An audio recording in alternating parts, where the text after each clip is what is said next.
this build, I'm building a diamond interchange.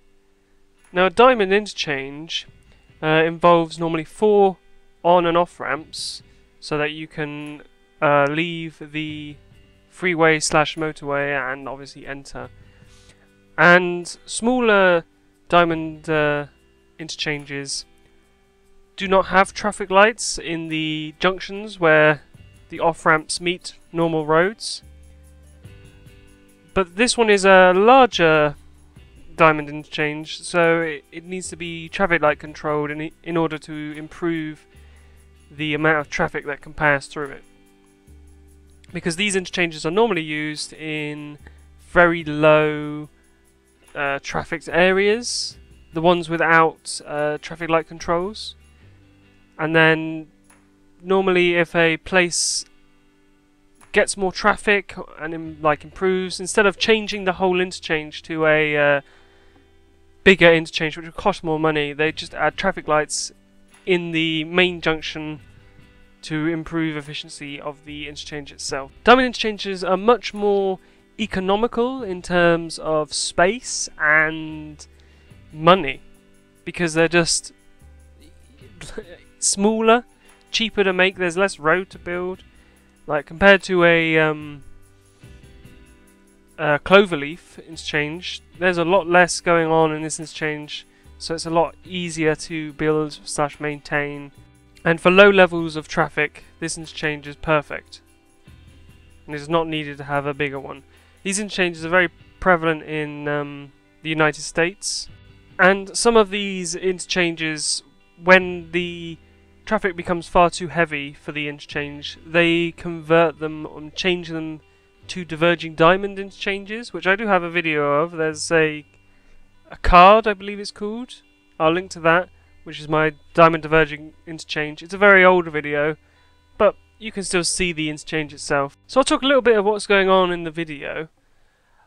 I wanted to have a median in between the roads, but I wanted a median that curves with the road and swaps from one side to the other, which I see in many diamond interchanges and many big median roads in America, where the median turns and allows bigger flow on one side than the other when they meet a junction to allow a bigger range of turning options.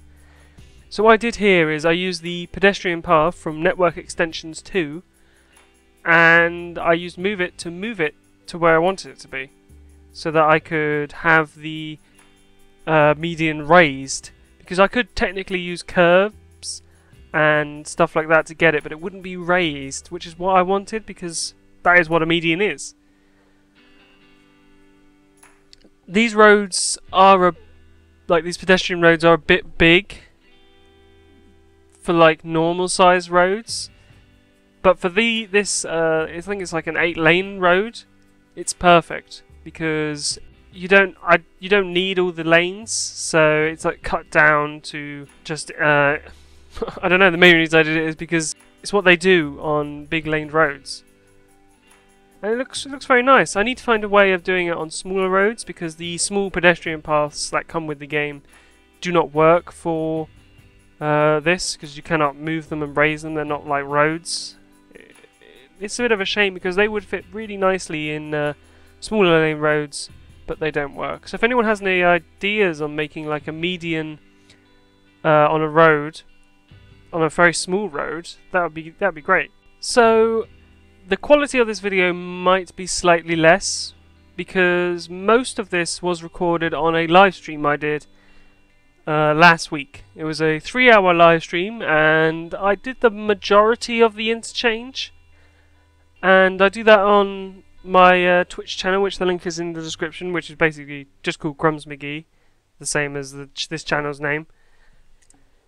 So come on over next time. I always do a alert on my channel, to say I'm streaming on Twitch. I do get people asking me why I don't stream on YouTube. I would probably prefer to stream on YouTube if I could. That is the main thing there. If I could. I can't really stream on YouTube, because for some reason YouTube requires a lot more bandwidth in order to stream, and my bandwidth is terrible, to say the least, and I can barely stream on Twitch. Like last live stream, I was having real troubles with my bandwidth dropping below the like recommended like limit for bandwidth, and it was causing a lot of problems, but it came back. But that would basically be what my entire YouTube stream would be like. It would be laggy, you wouldn't be able to see what's going on, it wouldn't work. I would love to, maybe one day if I ever get better internet I will stream on YouTube, but for now it will always be Twitch, because Twitch allows me to do it. So I'm just going through now, covering up all the zebra crossings and stuff that the roads color mod or roads options mod has not removed, because it does not work with some network extensions roads, which is a bit of a shame, but it works with the other ones and removes them. But I can simply use the ploppable asphalt to cover that up. And then I go through drawing lines on a lot of the interchange. Now a lot of this is cut because it's just lines. Everyone knows what lines are, right? I mean, if you don't know how to draw lines, it's simple. You get the more beautification mod, and then you either use Bike Lane Middle, which comes with After Dark DLC, or you use lines on the workshop. I think the ones I'm using at the moment which are good are Moogs, and he has faded lines and bright lines. They both look very similar, but they're really great. They come in a great variety of lengths, shapes, widths. They're amazing. And then simply use the prop line tool to place the lines. It's as easy as that. You may also need, actually thinking about it, prop and tree anarchy in order to place the props onto the roads. But as always, my collection will be in the bottom here. Now the collection for this interchange is actually my Route 66 builds collection, which that video will be out, like I said in the last video, within the next month. So the next 10, 12 days, hopefully, if all goes to plan. But I have been very I've been very slow on videos recently. I've just been working more than I was when I started this channel. So it's just when they come now, which is a bit of a problem. I would like to do more, and I try and do as much as I can, but I'm pretty much at the limit of like video production. Now I'm going through adding tons of cracks, tons of damage to this interchange, because I'm imagining that it's an older interchange that's been built, and obviously in where this is set, the desert, it just breaks the concrete and the asphalt, and I believe what they do is pour, like in the cracks, they pour tarmac to fix it. I mean, I'm pretty sure that's what they do. Don't quote me on that, but that's why they get all those lines that are like darker, because they've fixed them by pouring asphalt in. I think that's correct.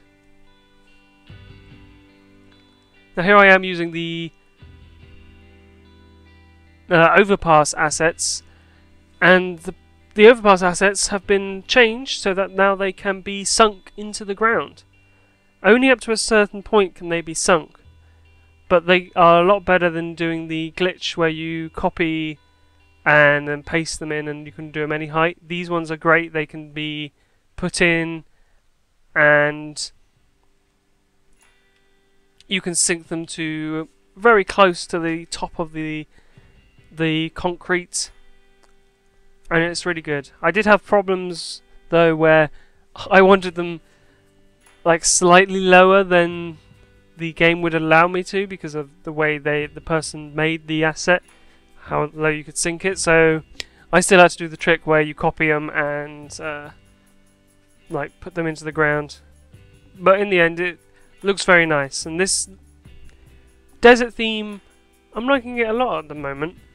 The way it looks and just the feel of the feel of it. I'm still trying to work out shrubs and bushes and stuff like that, because this is like a semi-desert area, and I would think that this area could get water, because there in theoretically is a town next to it. So that is the main theory behind some of these bigger bushes. Now we get on to the final part of the video, where I'm building a sort of raised up welcome like design sort of area that I've seen a lot of American cities have. Well, not cities, but American towns, like in the desert, and as you come off the freeway, you see these like landscaped areas. Normally they're landscaped in the way of the surrounding natural area. So I've put in this one, I had a load of rocks and just shrubbery, and I use the technique of these curbs and raise them up, and you've seen this all before. I've been doing this a lot recently with raising curbs and technically making them into sort of raised planter areas. This one turned out very nice because I limited myself on the amount of curbs I should use, because it's just a small, nice welcome area, and this fit in very nice to be just a small raised garden. I even allowed like a path for people to walk up to the top and overlook the interchange. Not that people would maybe want to do that, but I put a path up there so that people could. So, as there isn't much more to talk about, I'm going to let this time-lapse run, and then there's a couple more cinematics at the end of the video. So I hope you enjoyed the video, and I'll see you next time.